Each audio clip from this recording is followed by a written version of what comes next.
Hola, mi nombre es Roger Esterilla, junto con mis compañeros José David Ortiz y Kennedy Rincones, vamos a presentar lo que es las diferentes exámenes físicos de los diferentes sistemas y sus diferentes patologías.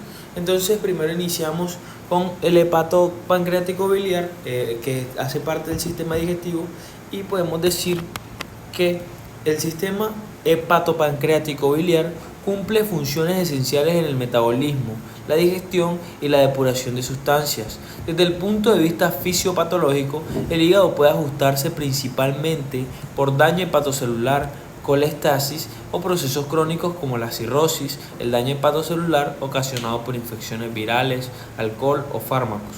Se produce necrosis o apoptosis de los hepatocitos, lo que lleva a la liberación de enzimas hepáticas y a una posible disminución de funciones como la síntesis de proteína y factores de coagulación. A su vez, la colestasis se caracteriza por la alteración en la formación o el flujo de la bilis, lo que genera una acumulación de esa bilirrubina en la sangre, y esta se manifiesta clínicamente con ictericia, prurito, coluria y acolia. En estadios avanzados, la cirrosis representa un proceso de fibrosis progresiva con formación de nódulos regenerativos que distorsionan la arquitectura hepática, generando hipertensión portal e insuficiencia hepática. En cuanto a la vía biliar, las obstrucciones por los cálculos o tumores pueden aumentar la presión intraductal, producen dilatación de las vías biliares y favorecen la aparición de ictericia obstructiva. Por otro lado, el páncreas puede verse afectado por esos procesos inflamatorios como la pancreatitis aguda, en la cual ocurre una activación prematura de enzimas digestivas, especialmente la tripsina, y esto genera autodestrucción del tejido. Entonces, esto hace que se dé una bastante respuesta inflamatoria y puede manifestarse como mala digestión de grasas, como en diabetes mellitus. Continuando con el componente vascular y la circulación abdominal está conformada por el sistema arterial esplácnico y el sistema venoso portal, siendo fundamental para el adecuado funcionamiento de los órganos digestivos. Una de las principales alteraciones fisiopatológicas es la hipertensión portal, que se produce por el aumento de la resistencia al flujo sanguíneo, generalmente a nivel hepático, como ocurre en la cirrosis. Esta condición genera consecuencias como la formación de circulaciones colaterales, varices esofágicas y esplenomegalia y la citis. La citis, en particular, esta resulta de la combinación de la hipertensión portal y la disminución de la presión oncótica por hipoalbuminemia y la retención renal de sodio y agua. Otra alteración importante puede ser la isquemia intestinal, que se origina por la disminución de ese flujo sanguíneo por la trombosis, las embolias o los estados de bajo gasto como en el shock. Esta reducción del aporte de oxígeno provoca daño tisular progresivo que puede culminar en necrosis intestinal. Clínicamente se caracteriza por dolor abdominal intenso desproporcionado respecto a los hallazgos físicos iniciales. Continuando con el sistema genitourinario, básicamente está formado por riñones, uretres, vejiga, uretra y los órganos reproductores. Su función principal sería la de filtrar sangre, eliminar esos desechos y mantener el equilibrio de líquidos y electrolitos. Su fisiopatología se basa en 4 mecanismos que son los principales. Como primero tenemos la alteración de la filtración del filtrado renal, como ocurre en esas enfermedades glomerulares donde se pierden proteínas en la sangre. También tenemos como segundo la obstrucción del flujo urinario causada por cálculos o crecimiento prostático, que esto genera una presión y un daño renal. Tercero, tenemos también procesos inflamatorios o infecciosos, infecciones urinarias que producen síntomas como dolor al orinar, fiebre.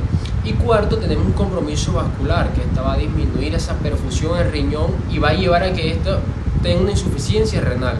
Estos mecanismos explican las manifestaciones clínicas más importantes, como lo son la disuria, la hematuria, el edema, entre otros síntomas que son importantes dentro de este sistema.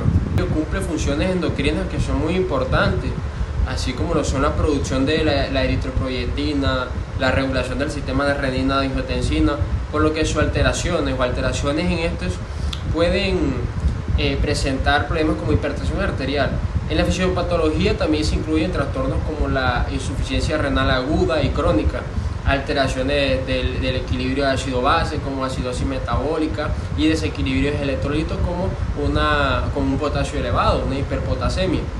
Adicionalmente, en los órganos reproductores masculinos y femeninos pueden haber también alteraciones hormonales, infecciosas, obstructivas, que van a afectar la fertilidad, la función sexuales, como por ejemplo lo de la hiperplasia prostática, la cual ya les hablé, que va a causar dificultad en la micción.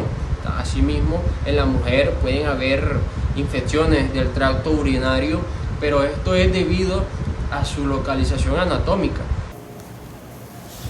Seguimos con la pared abdominal. Entonces, la pared abdominal va a actuar como una estructura de contención y protección de los órganos internos. Desde el punto de vista fisiológico, las alteraciones más frecuentes se relacionan con debilidad de sus componentes musculares y faciales, lo que facilita la aparición de hernias, especialmente en regiones de menor resistencia, como puede ser la zona inguinal, la umbilical o el epigastrio. El aumento de la presión intraabdominal, como ocurre en la citis, en el embarazo o en la obesidad, contribuye a la formación y progresión de estas hernias. Asimismo, los procesos inflamatorios o traumatismos de la pared abdominal puede generar dolor localizado y contractura muscular, que esto puede ser un mecanismo de reflejo de defensa ante irradiación subyacente, especialmente cuando el compromiso es de los peritoneos. Con respecto a los síntomas asociados a los diferentes sistemas, tenemos que los síntomas abdominales permiten orientar cuál sería el diagnóstico que se le da al paciente con respecto a la enfermedad o patología adyacente que pueda tener el paciente.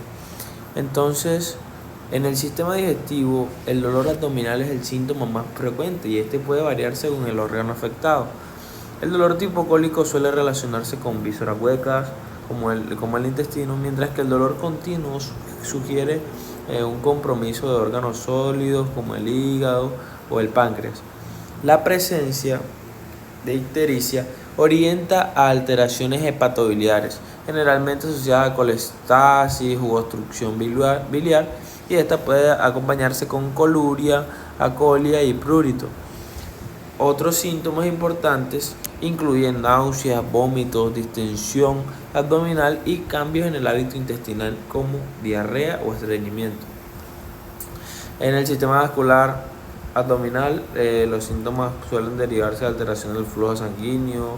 La hipertensión arterial portal puede manifestarse con ascitis, sensación de plenitud abdominal y edema, mientras que la isquemia intestinal produce un dolor abdominal intenso, muchas veces desproporcionado respecto a los hallazgos del examen físico.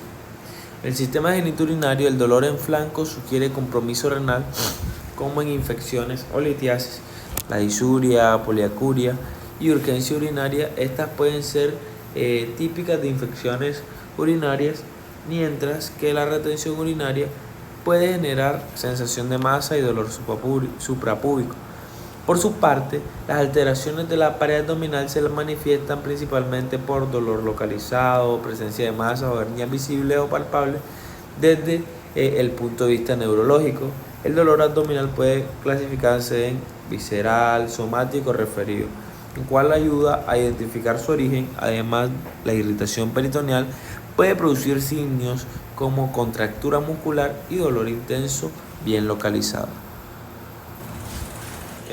Siguiendo con los métodos de palpación de los órganos individuales, la palpación de los órganos abdominales se va a realizar mediante técnicas específicas que permiten valorar el tamaño, la consistencia, la superficie y la sensibilidad de los diversos órganos que se encuentran en la cavidad abdominal. El hígado se palpa generalmente mediante una técnica bimanual iniciando en fosa ilíaca derecha y avanzando hacia el reborde costal durante la inspiración profunda.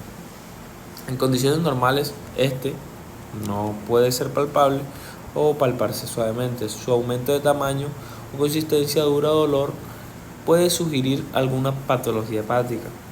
El vaso se palpa desde la fosa ilíaca derecha en dirección al hipocondrio izquierdo, aprovechando la inspiración del paciente. En condiciones normales no es palpable, por lo que su detección indica alguna esplenomegalia. Los riñones se exploran mediante palpación bimanual, colocando una mano en la región lumbar y otra en el abdomen anterior, tratando de atrapar el órgano con ambas manos durante la inspiración. El dolor a este nivel puede indicar infección o inflamación renal. La vesícula biliar normalmente no es palpable, sin embargo, en condiciones patológicas como la obstrucción biliar, puede hacerse evidente y dolorosa, especialmente al realizar maniobras durante la inspiración profunda. La vejiga se palpa en la región suprapúbica cuando está distendida, manifestándose como una masa redondeada y dolorosa a la presión. Continuando con los signos de irritación peritoneal, tenemos que la irritación del peritoneo indica un proceso inflamatorio serio, como la apendicitis, una perforación o la peritonitis, que se manifiesta con una serie de signos clínicos característicos. En primer lugar, el dolor abdominal intenso y bien localizado es un hallazgo clave que suele empeorar con el movimiento y la tos o a la palpación, a diferencia del dolor vesical. Este es más preciso porque compromete el peritoneo parietal. Uno de los signos más importantes es el signo de rebote o de Bloomberg, que consiste en la aparición del dolor al retirar bruscamente la mano después de una palpación profunda, lo que indica una inflamación peritoneal. También es frecuente encontrar defensa abdominal, que puede ser voluntaria por miedo o por ansiedad, o involuntaria, que esta última llamada contractura abdominal, que es un signo patológico y refleja irritación peritoneal. Otro hallazgo es la hiperesteasia cutánea, donde la piel del abdomen presenta mayor sensibilidad al tacto superficial. Además, el dolor a la tos o a la movilización del paciente es subjetivo de un compromiso peritoneal. En casos más avanzados puede observarse el abdomen rígido o en tabla, lo que indica una peritonitis generalizada. Continuando con el examen genitourinario, tenemos que al momento de hacer la inspección genitourinaria, la inspección de este sistema indica unas alteraciones visibles externas en el hombre, ya que se evalúan genitales externos buscando lesiones, secreciones, alteraciones en el pene, el escroto, mientras que en la mujer se observan genitales externos con presencia de secreciones, lesiones, inflamaciones, cambios en la piel, pero también se pueden observar regiones suprapúbicas en busca de distensión que puede sugerir retención urinaria. Entonces, continuando con la palpación genitourinaria, tenemos que permite identificar dolor si hay masas o alteraciones estructurales en el abdomen, que evalúa la vejiga en la región suprapúbica, en la cual puede palparse cuando está distendida. La palpación de los riñones se realiza de forma bimanual, valorando el tamaño, la movilidad y el dolor, especialmente en el ángulo costoventral. En genitales externos, en este caso, se evalúa estructuras como el testículo, el epidídimo, los labios mayores en el caso de las mujeres, y se buscan masas si hay algún dolor o cambios de su consistencia. Al momento de hacer el tacto vaginal, tenemos que es un examen fundamental en la valoración ginecológica, que se realiza con una paciente en posición ginecológica, utilizando guantes, lubricantes, examinador, que se introduce 1 o 2 dedos en la vagina, mientras con la otra mano se coloca sobre el abdomen para hacer una palpación bimanual. Durante el procedimiento se evalúan primero las paredes vaginales, que tienen que estar elásticas, no debe haber dolor y no debe haber irregularidades. En el cervix se va a identificar la posición en la que esté, la consistencia, la movilidad y si al momento de la palpación hay dolor. En el útero se busca el tamaño, la forma, la posición, ya ubicando en los sitios de anteversión o retroversión y si hay alguna sensibilidad. Y en las trompas y en los ovarios se va a buscar que no haya presencia ni de masas y que al momento de la palpación no haya dolor. Un hallazgo importante es el dolor movilizado cervical, que puede sugerir infecciones pélvicas. Al momento de hacer la especuloscopía, vamos a tener que esto permite la visualización directa del canal vaginal y del cuello uterino. Que primero se introduce el espéculo lubricado en la vagina de forma suave y lentamente, con el fin de que se pueda expander el cervix. Aquí entonces vamos a evaluar las paredes de la vagina, si hay lesiones, secreciones. Y en el cervix se busca ver la coloración, con el fin de identificar si hay algunas lesiones, erosiones o masas, o si encontramos algunas secreciones anormales. También permite tomar la muestra de la citología con el fin de prevenir que no haya infecciones virales como el virus del papiloma humano. Ya al momento de hacer el tacto rectal en los hombres, vamos a tener que este es un examen fundamental que nos permite evaluar las estructuras del recto, del ano y órganos vecinos.